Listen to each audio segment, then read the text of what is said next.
నమస్తే, welcome to prime time news. నేను సువర్ణ. Details చూద్దాం. పెట్టుబడులు వెల్లువెత్తాయి. దేశ విదేశాల నుంచి దిగ్గజ పారిశ్రామికవేత్తలు, ఇన్వెస్టర్స్ తరలివచ్చారు. టాలీవుడ్ నుంచి బాలీవుడ్ వరకు సినీ సెలబ్రిటీలు సైతం కదిలివచ్చారు. మొత్తానికి హైదరాబాద్ వేదికగా తెలంగాణ ప్రభుత్వం ప్రతిష్టాత్మకంగా చేపట్టిన గ్లోబల్ సమ్మిట్ సూపర్ సక్సెస్ అయింది. 2 రోజుల పాటు జరిగిన ఈవెంట్ కు ప్రభుత్వం ఎక్స్పెక్ట్ చేసిన దానికన్నా అనూహ్యమైన స్పందన వచ్చింది. 2047 నాటికి తెలంగాణను $3 ట్రిలియన్ ఎకానమీగా నిలబెట్టాలనే లక్ష్యంతో రాష్ట్ర ప్రభుత్వం తీసుకొచ్చిన 83 పేజీల విజన్ డాక్యుమెంట్ ను పారిశ్రామిక ప్రముఖుల సమక్షంలో సీఎం రేవంత్ రెడ్డి విడుదల చేశారు. యువత, మహిళలు, రైతులకు ప్రాధాన్యత ఇచ్చేలా విజన్ డాక్యుమెంట్ ను రూపకల్పన చేశారు. ఈ సందర్భంగా తెలంగాణ రాష్ట్రం సాధిస్తోన్న వృద్ధిని, రాష్ట్రంలో పెట్టుబడులకు ఉన్న అవకాశాలను, ప్రభుత్వ విధానాలు, కృషిని ప్రముఖులు ప్రశంసించారు. 2 రోజుల పాటు జరిగిన గ్లోబల్ సమ్మిట్ లో అనేక సంస్థలు, కంపెనీలు తెలంగాణలో పెట్టుబడుల కోసం ఒప్పందాలు చేసుకున్నాయి. తొలి రోజు 2 లక్షల కోట్లకు పైగా, రెండవ రోజు కూడా 2.5 లక్షల కోట్లకు పైగా పెట్టుబడుల కోసం ఎంఓయూలు కుదిరాయి.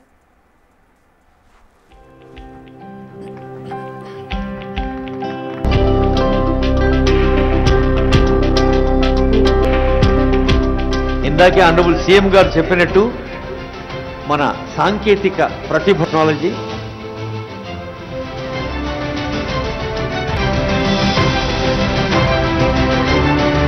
తెలంగాణ రైజింగ్ 2047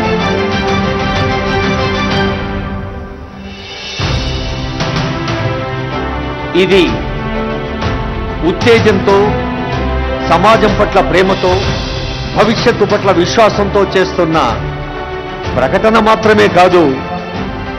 నా తెలంగాణను నాటి అన్నారు ఆనరబుల్ సీఎం గారు, ఆనరబుల్ డిప్యూటీ సీఎం గారు అనేక వేదికలపై. మరి మీ తెలంగాణ చైతన్యవంతమైన నేల అని రేవంత్ రెడ్డి అన్నారు. స్వేచ్ఛ, సామాజిక న్యాయం, సమానత్వం సాధించేలా తెలంగాణ రైజింగ్ విజన్ 2047 డాక్యుమెంట్ రూపొందించినట్లు చెప్పారు. సమ్మిట్ ముగింపు వేడుకలో సీఎం రేవంత్ రెడ్డి ప్రసంగించారు. 2047 నాటికి తెలంగాణ $3 ట్రిలియన్ ఎకానమీగా ఎదగాలనే లక్ష్యం పెట్టుకున్నామన్నారు. అన్ని వర్గాల వారిని సంప్రదించి పేదల, రైతులు, వ్యాపారులు, యువతకు అభివృద్ధి ఫలాలు దక్కేలా విజన్ డాక్యుమెంట్ ను రూపొందించామన్నారు సీఎం రేవంత్. ఇందులో భాగంగానే ISB, NITI Aayog, government of India officials, state government officials, Telangana ప్రజల నుంచి కూడా ఈ పాలసీ డాక్యుమెంట్లో సూచనలు ఇవ్వమంటే ఆన్లైన్లో దాదాపుగా 4 లక్షల మంది పాల్గొని వారి యొక్క సూచనలని, సలహాలను తెలంగాణ రాష్ట్ర ప్రభుత్వానికి ఇవ్వడం జరిగింది. ఈ సందర్భంగా తెలంగాణ రాష్ట్రానికి, ఈ ప్రాంత మట్టికి ఒక గొప్ప చైతన్యం ఉన్నది. ఆ చైతన్యము ఒకనాడు జల్, జమీన్, జంగల్, కొమరం భీముడు ఆనాడు పోరాటం చేస్తే, ఆ తర్వాత సాయుధ రైతాంగ పోరాటంలో భూమి కోసం, భుక్తి కోసం, విముక్తి కోసం, ఈ ప్రాంతం కోసం, ప్రజల కోసం, పేదరిక నిర్మూలన కోసం, ఈ భూమి మీద ఆధిపత్యం సాధించాలనుకున్న వాళ్ళకు వ్యతిరేకంగా వేలాది మంది పోరాటాలు చేసి నేల కొరిగిన చరిత్ర ఈ తెలంగాణ ప్రాంతానికి ఉన్నది. ఆ స్ఫూర్తితోనే తెలంగాణ రాష్ట్ర ఏర్పాటు ప్రక్రియను శ్రీమతి సోనియా గాంధీ గారు, శ్రీ మన్మోహన్ సింగ్ గారు మన ఆకాంక్షల్ని నెరవేర్చిన, ప్రపంచంలోనే ఉన్నతంగా అభివృద్ధి సాధించగలిగిన శక్తి, సామర్థ్యాలు మనకున్న, ఆశించినంత స్థాయిలో ప్రణాళికబద్ధమైన అభివృద్ధి జరగకపోవడం వల్ల ఈనాడు ప్రజలు ఆశిస్తున్న స్వేచ్ఛ, సామాజిక న్యాయం, సమానమైన అవకాశాల కోసం ఈ ప్రాంతం ఎదురు చూస్తున్నది. అందుకే ఈనాడు 4 కోట్ల తెలంగాణ ప్రజల యొక్క ఆకాంక్ష స్వేచ్ఛను, సామాజిక న్యాయాన్ని, సమానమైన అవకాశాలను అందించాలి అని తెలంగాణ రైజింగ్ 2047 విజన్ డాక్యుమెంట్ని ఈరోజు తెలంగాణ రాష్ట్ర ప్రభుత్వం తీసుకురావడం జరిగింది. స్క్రిప్ట్స్ తో వస్తే సినిమా పూర్తి చేసుకుని వెళ్లేలా తెలంగాణ ప్రభుత్వం సినీ ఇండస్ట్రీని ప్రోత్సహించేందుకు సిద్ధంగా ఉందని టాలీవుడ్ ప్రముఖులకు సీఎం రేవంత్ రెడ్డి స్పష్టం చేశారు. ఫ్యూచర్ సిటీ వేదికగా జరుగుతోన్న తెలంగాణ రైజింగ్ గ్లోబల్ సమ్మిట్ 2025లో సీఎం రేవంత్ రెడ్డితో టాలీవుడ్ చిత్ర పరిశ్రమకు చెందిన పలువురు ప్రముఖులు సమావేశమయ్యారు. తెలంగాణలో సినీ ఇండస్ట్రీ అభివృద్ధికి కావాల్సిన అన్ని రకాల సౌకర్యాలను కల్పించేందుకు తమ ప్రభుత్వం సిద్ధంగా ఉందని స్పష్టం చేశారు. ఇక ఫ్యూచర్ సిటీలో స్కిల్స్ యూనివర్సిటీ ఏర్పాటు చేశామని ఈ సందర్భంగా వారికి సీఎం వివరించారు.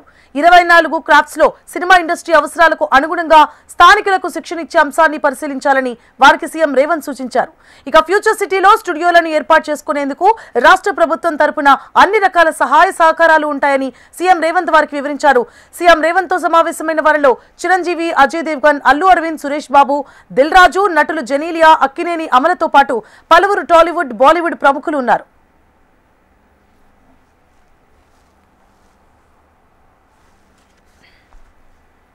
తెలంగాణ అభివృద్ధికి విజన్ డాక్యుమెంట్ దిక్సూచి అని డిప్యూటీ సీఎం భట్టి విక్రమార్క అన్నారు. సమ్మిళిత వృద్ధి తెలంగాణ లక్ష్యమని పేర్కొన్నారు. ఆయన విజన్ డాక్యుమెంట్ పై ఎలాంటి విమర్శలైనా స్వీకరిస్తామన్నారు. నిపుణులు, వ్యాపారవేత్తల సలహాలతో విజన్ డాక్యుమెంట్ రూపొందించామని, సుదీర్ఘ లక్ష్యాలను డాక్యుమెంట్ వేదిక కాబోతోందని భట్టి విక్రమార్క అన్నారు. After a day and a half of the summit, I hope you saw the natural hospitality that Telangana is known for it. Hospitality is indeed our philosophy. Before I go further, I want to express heartfelt gratitude for the truly participative spirit in which the Telangana Rising 2047 vision was crafted. This was not the work of a few minds behind closed doors. It was a collective effort shaped by the wisdom and aspirations of a vast and diverse set of contributors. Honorable ministers brought clarity of purpose, civil servants brought insight from the ground, thought leaders and academics lent intellectual depth, and most importantly, lakhs of citizens across Telangana and the country, farmers, youth, entrepreneurs, and everyday workers shared their hopes and ideas for our. గత 10 ఏళ్లుగా తెలంగాణ రాష్ట్రం గణనీయమైన వృద్ధి సాధిస్తూ వస్తోందని RBI మాజీ governor దువ్వరి Subbarao అన్నారు. ఒకప్పుడు బెంగళూరు ఆకర్షణీయమైన నగరంగా ఉండేదని, కానీ ఇప్పుడు ప్రపంచానికి హైదరాబాద్ ఐకానిక్ సిటీగా ఉందన్నారు. విజన్ డాక్యుమెంట్ లో తాను భాగస్వామ్యం కావడం సంతోషంగా ఉందని తెలిపారు. దీర్ఘకాలిక లక్ష్యాలను అనుగుణంగా విద్యా, వైద్యంపై దృష్టి పెట్టాలని దువ్వరి సుబ్బారావు సూచించారు. Telangana has clocked remarkable progress. A state once known for feudalism, poverty, backwardness, ignorance, is today possibly the #1 state, clocking possibly the highest growth rate in the country over the last 10 years. Hyderabad, this charming, beautiful city, is a jewel. You know, all around the country, and many of these people have traveled around the world, around the country. I'm very proud of this city. If there's one Indian city that is representative of all of India, it is Hyderabad. Cosmopolitan in outlook, blend of tradition and the best of traditions and values and modernity, safe for everyone, the best example of unity in diversity. In the late 90s, early 20s, we used to look for the overflow from Bangalore. So Bangalore is the icon of India, and Bangalore is saturated, so the overflow will come to Hyderabad. Today, Hyderabad is iconic. It's Hyderabad that people look up to as the first choice. So I'm very proud of what the government of Telangana has attempted. Congratulations to you, sir, and to your entire government. Telangana rising vision document చూస్తే నిపుణులు, తెలంగాణ ప్రజలు కలిసి రూపొందించిన పత్రంలా అనిపించిందని Mahindra chairman Anand Mahindra అన్నారు. యువత, మహిళలు, అభివృద్ధి అన్ని ఈ డాక్యుమెంట్లో ఉన్నాయన్నారు. తెలంగాణ రైజింగ్ విజన్ బ్లూ ప్రింట్ చూశానని, స్ఫూర్తిదాయక విజన్ డాక్యుమెంట్ రూపొందించినందుకు సీఎం రేవంత్ కు అభినందనలు తెలుపుతున్నాను అన్నారు. దీర్ఘకాలిక లక్ష్యాలతో డాక్యుమెంట్ రూపొందించారని చెప్పారు. స్కిల్ యూనివర్సిటీకి చైర్మన్ గా ఉండాలని మొదట సీఎం ఆయనను అడిగారని చెప్పుకొచ్చారు.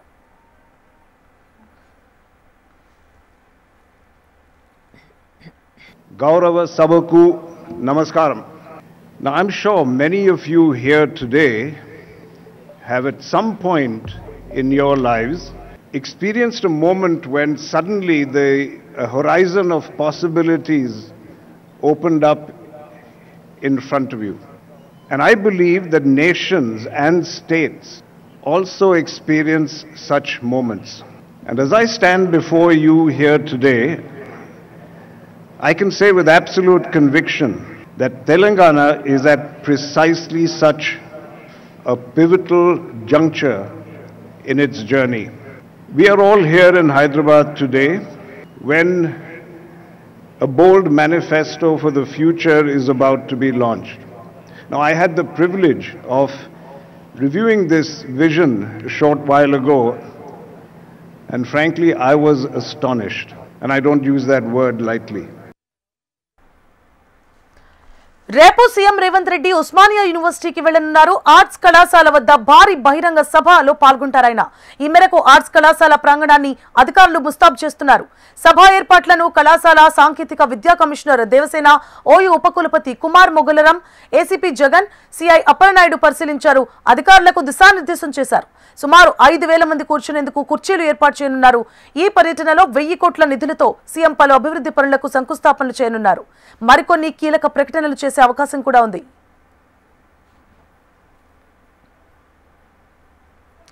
జూబ్లీహిల్స్ ఉప ఎన్నిక గెలుపు కాంగ్రెస్ సర్కారుపై ప్రజల నమ్మకానికి నిదర్శనమని టీపీసీసీ చీఫ్ మహేష్ కుమార్ గౌడ్ అన్నారు. పంచాయతీ ఎన్నికల్లో 90% సర్పంచులు కాంగ్రెస్ పార్టీకి చెందిన అభ్యర్థులు ఎన్నికయ్యే అవకాశం ఉందని ఆయన ధీమా వ్యక్తం చేశారు. గ్లోబల్ సమ్మిట్ తో ఊహించని విధంగా రాష్ట్రానికి పెట్టుబడులు వస్తున్నాయని పేర్కొన్నారు. ప్రపంచం ఆశ్చర్యపోయేలా 4th సిటీ రూపకల్పన కాబోతోందని టీపీసీసీ చీఫ్ వెల్లడించారు. జూబ్లీహిల్స్ ఎన్నికల్లో జరిగినటువంటి విషయం మీకు తెలుసు. మంచి మెజారిటీతో నవీన్ యాదవ్ కాంగ్రెస్ అభ్యర్థిని గెలిపించడం, ఇవాళ ఏ గ్రామానికి వెళ్ళినా కాంగ్రెస్ పార్టీ బలపరిచినటువంటి సర్పంచ్లే మెజారిటీగా ఎన్నికవుతా ఉన్నారు. దాంట్లో ఒక 15% పైన ఏకగ్రీవంగా ఇలా కాంగ్రెస్ అభ్యర్థులు గెలుచుకొని వచ్చినారు. నా గ్రామంలో కూడా మేము ఇస్తున్నటువంటి అభివృద్ధి సంక్షేమం పట్ల ముగ్ధునటువంటి ప్రజలు అందరూ, గ్రామస్తులందరూ కూర్చొని ఒక చదువుకున్న వ్యక్తిని అక్కడ ఏకగ్రీవంగా తిరుపతిని ఎన్నుకోవడం జరిగింది. ఇవాళ ఈ రాష్ట్రంలో జరుగుతున్న అభివృద్ధి సంక్షేమం రెండు కూడా ప్రజలు సంతృప్తిగా ఉన్నారు. సన్నబియ్యం తింటామని ప్రజలు ఎప్పుడు ఊహించుకోలేదు. ఇవాళ ముఖ్యమంత్రి గారు, మా సివిల్ సప్లై మంత్రి ఉత్తమ్ కుమార్ రెడ్డి గారు బహుత్తర ప్రణాళికతో వచ్చినటువంటి కార్యక్రమం సన్నబియ్య కార్యక్రమం.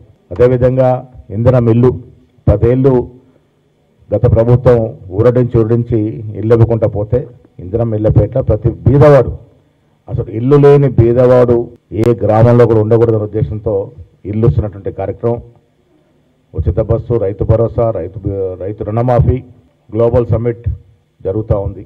ఊహించిన దానికన్నా ఎక్కువ పెట్టుబడులు వస్తూ ఉన్నాయి. లక్షల కోట్ల విలువ చేసే పెట్టుబడులు సంతకాలు అవుతూ ఉన్నాయి. 4వ సిటీ అనేది ఒక హిస్టారిక్ డిసిషన్ కాబోతా ఉంది. హైదరాబాద్ ఉప్పల్ రాజీవ్ గాంధీ ఇంటర్నేషనల్ క్రికెట్ స్టేడియంలో మంత్రి వాకిటి శ్రీహరి పర్యటించారు. ఈ నెల 13న మెస్సీతో CM Revanth Reddy friendly exhibition football match నేపథ్యంలో స్టేడియంలోని ఏర్పాట్లను పరిశీలించారు. ఆయన స్టేడియం మొత్తం పరిశీలించి అధికారులకు పలు సూచనలు చేశారు. ప్రపంచ ఫుట్బాల్ దిగ్గజ ఆటగాడు మెస్సీ హైదరాబాద్ రావడం రాష్ట్రానికి గర్వకారణమన్నారు. హైదరాబాద్ కు మెస్సీ రాకను ప్రతిపక్షాలు వ్యతిరేకించడం విడ్డూరంగా ఉందన్నారు. గ్లోబల్ సమ్మిట్ లో ప్రపంచవ్యాప్తంగా వివిధ దేశాల కంపెనీల నుంచి తెలంగాణకు 4 లక్షల కోట్ల వరకు పెట్టుబడులు వచ్చాయని మంత్రి శ్రీహరి తెలిపారు. ప్రపంచం మొత్తం మీద కోట్లాది అభిమానులు సంపాదించిన మెస్సీ ఈ రోజు మా తెలంగాణ గడ్డకు రాబోతా ఉన్నాడు. ఆయన్ని చూసి ఆయన జీవితంలో పడ్డ తపన, ఆ క్రీడ మీద ఉన్న ఆసక్తి, ఆ క్రీడలో లీనమైన విధానం, ఎందుకు మెస్సీకి ఇంత క్రేజీ ఇంటర్నేషనల్ లెవెల్లో ఉంది, ఇదంతా కూడా ఇక్కడ యువత లోపల మార్పు తీసుకొచ్చి మత్తు పానీయాలన్నీ వదిలి మైదానాల దిక్కు యువతని తరలించడానికి చేస్తున్నటువంటి ఒక భగీరథ ప్రయత్నం. ఈ ప్రయత్నంలో భాగంగా మెస్సీ గారిని సాదరంగా ఆహ్వానిస్తా ఉన్నాం. ఆ చిన్నపిల్లలతో ఒక 4 మ్యాచ్లు 5 నిమిషాలు ఆడిన తర్వాత ముఖ్యమంత్రి గారితో కూడా ఒక మ్యాచ్ ఆడతారు. మెస్సీ వచ్చిపోయిన తర్వాత ఒక పెద్ద మెసేజ్ మన తెలంగాణ రాష్ట్రంలో యువకుల నరనాల్లో పాస్ ఆన్ అవుతుంది. ఏంది, మనం మెస్సీలో యువకులకు ఆలోచన వచ్చింది అనుకోండి, క్షణంలో మత్తును వదులుతారు. సేమ్ టైం ఆటలల్లో స్పోర్ట్స్లలో ఇంటర్నేషనల్ క్రేజ్ ఏ విధంగా ఉంటుందో తెలపాల్సిన అవసరం ఉంది. దీన్ని కొంతమంది వ్యంగ్యంగా వెటకారితనంతో మాట్లాడే వాళ్ళకు ఒక చిన్న కోరిక, జీవితంలో మేము ఏదో క్రీడల్లో ఏదో స్థాయికి వెళ్దాం అనుకున్నాం, పోలేదు. కమ్సే మన తెలంగాణ బిడ్డలన్నా ఒక స్థాయికి తీసుకుపోవాలి. వాళ్ళకు ఇన్ఫ్రాస్ట్రక్చరు, గ్రౌండ్స్, కోచులు, వాళ్ళ కోచులకు కోచింగ్ ఇచ్చే విధానం, ఇంటర్నేషనల్ లెవెల్లో మ్యాచెస్ ఎట్లా ఉంటాయి, ఎందుకు ఇంత క్రేజీ ఉంది మెస్సీకి, మరి ఫుట్బాల్కి మన దగ్గర క్రేజీ పెరుగుతా ఉంది రోజు రోజుకి. కొద్ది గంటల్లో పంచాయతీ సమరం మొదలు కానుంది. స్థానిక సంస్థల ఎన్నికలను పకడ్బందీగా నిర్వహించేందుకు అధికారులు అన్ని ఏర్పాట్లు చేశారు. పోలింగ్ కేంద్రాల్లో ఓటర్లకు ఇబ్బందులు తలెత్తకుండా సౌకర్యాలు కల్పించారు. మొదటి విడత జరిగే పంచాయతీల్లో 395 గ్రామ పంచాయతీలు, 9331 వార్డులు ఏకగ్రీవమైనట్లు ఎస్ఈసీ వెల్లడించింది. ఈ నెల 11న తొలి విడతలో మిగిలిన 3836 పంచాయతీలకు ఎన్నికలు జరగనున్నాయి. ఈ విడతలో మొత్తం 56,19,430 మంది ఓటర్లున్నారు. పురుషులు 27,41,070 మంది ఉండగా మహిళలు 28,78,159 మంది, ఇతరులు 201 మంది ఉన్నారు. ఏపీ రెవెన్యూ శాఖపై సీఎం చంద్రబాబు కీలక సమీక్ష నిర్వహించారు. ఈ సమావేశానికి మంత్రి సత్యప్రసాద్, రెవెన్యూ శాఖ సీఎస్ సాయి ప్రసాద్ హాజరయ్యారు. గత ఏడాది జూన్ 15 నుంచి ఈ ఏడాది డిసెంబర్ 1 వరకు మొత్తం 5,28,217 గ్రీవెన్స్లు అందగా వాటిలో 4,55,189 గ్రీవెన్స్లను పరిష్కరించినట్లు అధికారులు నివేదించారు. ప్రస్తుతం 73,000 గ్రీవెన్స్లు పరిశీలనలో ఉన్నాయని తెలిపారు. పాలనా సంస్కరణలో భాగంగా ఈ ఏడాది జూన్ నుంచి ఆటో మ్యూటేషన్ ప్రక్రియను ప్రభుత్వం వేగవంతం చేసింది. ఈ క్రమంలో 2024 జూన్ నుంచి 22A జాబితా నుంచి తొలగించాలంటూ 6,846 దరఖాస్తులు స్వీకరించారు. రాష్ట్ర వ్యాప్తంగా 6,693 గ్రామాల్లో రీసర్వే పూర్తి చేశామని, వెబ్లాండ్ 2.0లో డేటా నమోదు పూర్తయిందని అధికారులు వెల్లడించారు. ఇక రీసర్వేలో ఎలాంటి పొరపాట్లు చోటు చేసుకోకుండా భూ రికార్డుల అప్గ్రేడేషన్ పై ప్రత్యేక దృష్టి పెట్టినట్లు తెలిపారు. అదేవిధంగా 2.77 కోట్ల కుల ధృవీకరణ పత్రాలను ఆధార్తో అనుసంధానం చేసినట్లు వివరించారు. అమరావతిలో మంత్రి నారాయణ పర్యటించారు. రాజధానిలో జరుగుతున్న అభివృద్ధి పనులను పరిశీలించారు ఆయన. రైతులకు ఇచ్చిన ప్లాట్లలో డ్రైనేజ్ రోడ్లు, ఇతర మౌలిక సదుపాయాలు 2 ఏళ్లలో పూర్తవుతాయని పేర్కొన్నారు. ఇక సీడ్ యాక్సెస్ రోడ్ నుంచి మంగళగిరికి వెళ్లే రోడ్ త్వరలోనే పూర్తవుతుందన్నారు. ట్రంక్ రోడ్డు పనులు వేగంగా జరుగుతున్నాయని మంత్రి నారాయణ తెలిపారు.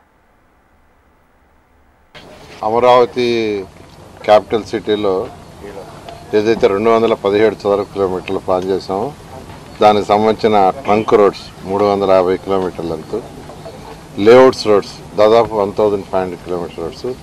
దీనికి సంబంధించి వర్క్స్ ఆల్మోస్ట్ అన్ని టెండర్లు అయిపోయినాయి.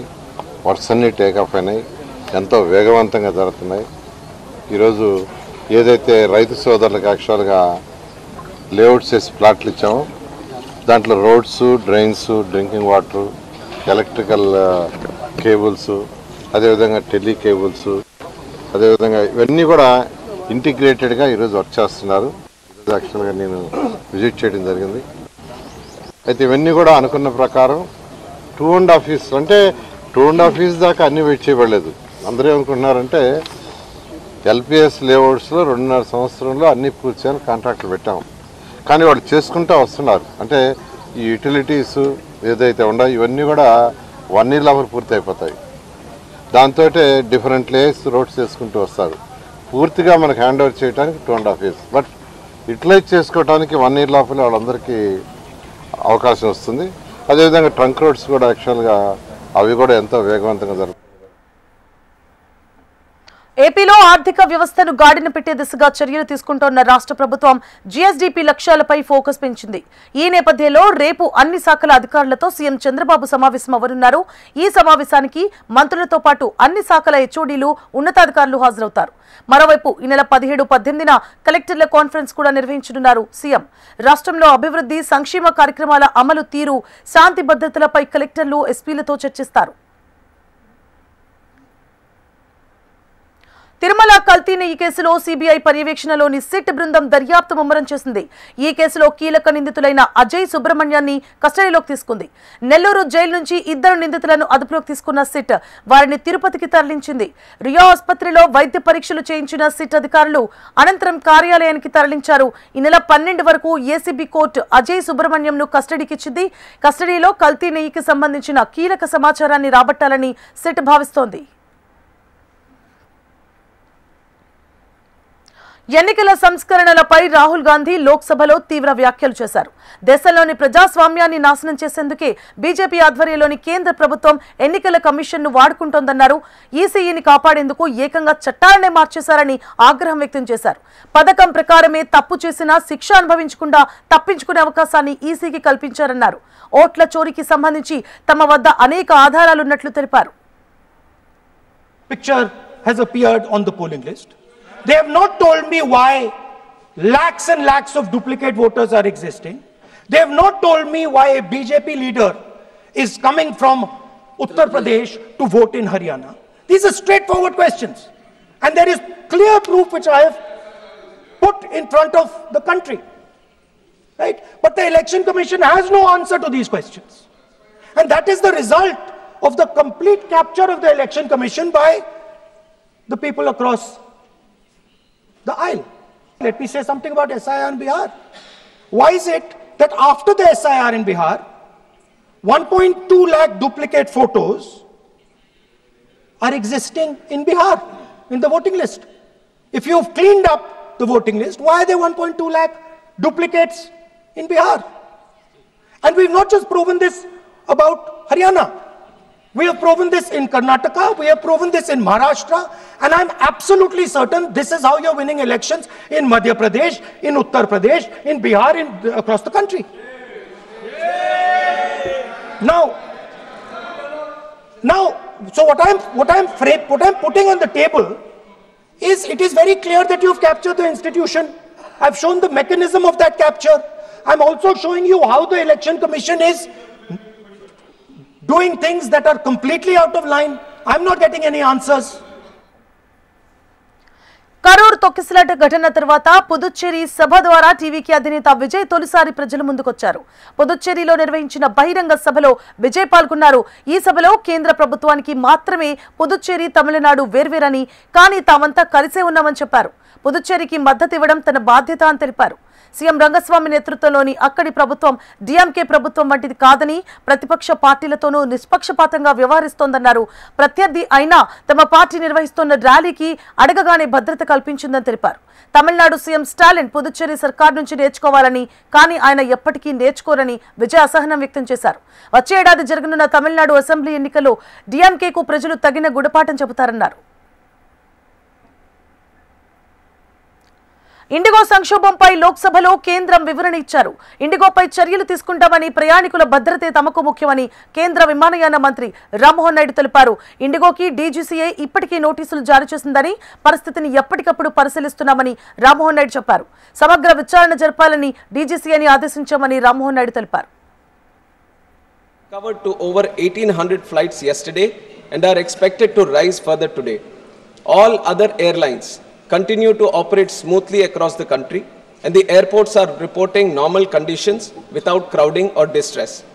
Refunds, baggage tracing, and passenger support measures remain under continuous supervision by the ministry. At the same time, accountability will be ensured. DGCA has issued show-cause notices to Indigo's senior leadership and commenced a detailed enforcement investigation. Depending on the outcome, strict and appropriate action as empowered under the Aircraft Rules and Act will be taken. No airline, however large, will be permitted to cause such hardship to passengers through planning failures, non-compliance or non-adherence to statutory provisions. Honorable Speaker, sir, safety in civil aviation is completely non-negotiable. India is a founding member of the International Civil Aviation Organization and remains firmly committed to the highest global standards of safety. Revised flight duty time limitations, scientifically designed to prevent pilot fatigue, are being implemented. These reforms are essentially for passenger safety. DGCA adopted a phased-wise implementation plan in consultation with all the stakeholders. Phase 1 from 1st July 2025, Phase 2 from 1st November 2025. Indigo had clearly assured full compliance with these norms and also confirmed its preparedness to undertake its winter schedule. IndiGo విమాన కార్యకలాపాలు సాధారణ స్థితికి చేరుకున్నాయని ఆ సంస్థ CEO Peter Elbers వెల్లడించారు. లక్షలాది మంది ప్రయాణికులకు వారి రీఫండ్లను చెల్లించినట్లు చెప్పారు. చాలా వరకు లగేజీలను సైతం వారి ఇళ్లకు డెలివరీ చేసినట్లు తెలిపారు. ప్రభుత్వంతో పూర్తి సహకారంతో పనిచేస్తూనే ఉంటామని పేర్కొన్నారు. విమాన సేవల తీవ్ర అంతరాయాలకు దారితీసిన పరిస్థితులు, వాటి నుంచి నేర్చుకోవాల్సిన పాఠాలపై దృష్టి సారించినట్లు తెలిపారు. ఇక ప్రయాణికులకు కలిగిన అసౌకర్యానికి క్షమాపణలు కోరారు. Parallel to addressing your needs as a customer, the restoration of Indigo's network and flights was being done on a war footing. On December 5th, we could only fly 700 flights. Thereafter, gradually yet steadily improving to 1500 on 6th, 1650 on 7th, 1800 yesterday, and today more than 1800. As of yesterday, we are back of flying to all our 138 destinations in our network, and our on-time performance has also been normalized. Earlier, we had indicated to normalize between the 10th and the 15th of December. I can confirm now that today, as of December 9th, our operations are fully stabilized, which means flights reflecting on our website are scheduled to operate with an adjusted network. So please continue to check. IndiGo సంక్షోభం వేళ విమానయాన నియంత్రణ సంస్థ DGCA కీలక నిర్ణయం తీసుకుంది. శీతాకాలానికి సంబంధించి IndiGo స్కెడ్యూల్లో 5% కోత విధిస్తున్నట్లు ప్రకటించింది. విమాన సర్వీసుల్లో ఏర్పడిన గందరగోళం నేపథ్యంలో ఇండిగోపై చర్యలు తీసుకుంటామని విమానయాన శాఖ మంత్రి రామ్మోహన్ హెచ్చరించారు. ఈ నేపథ్యంలో ప్రస్తుతం ఇండిగో 2200 విమానాలు నడుపుతోంది. తాజా కోత నేపథ్యంలో ఒక రోజులో 100కు పైగా విమాన సర్వీసులు తగ్గనున్నాయి. ఇండోనేషియాలో ఘోర విషాదం చోటు చేసుకుంది. ఆ దేశ రాజధాని జకార్తాలో ఓ 7 అంతస్తుల భవనంలో అగ్ని ప్రమాదం సంభవించింది. మొదటి అంతస్తులో మంటలు చెలరేగగా ఆ వెంటనే పై అంతస్తులకు వ్యాపించాయి. ఉవ్వెత్తున ఎగిసిపడిన మంటలతో స్థానికులు తీవ్ర భయాందోళనకు గురయ్యారు. వెంటనే అగ్నిమాపక అధికారులకు సమాచారం అందజేశారు. సహాయక బృందాలు రంగంలోకి దిగి తీవ్రంగా శ్రమించి మంటలను ఆర్పివేశారు. అప్పటికే 20 మంది మంటల్లో చిక్కుకొని మృతి చెందారు. వారిలో 15 మంది పురుషులు, 5 మహిళలు ఉన్నారు. మరికొందరు గాయపడగా వారిని వెంటనే ఆసుపత్రికి తరలించారు. Cempaka Baru Serdang 65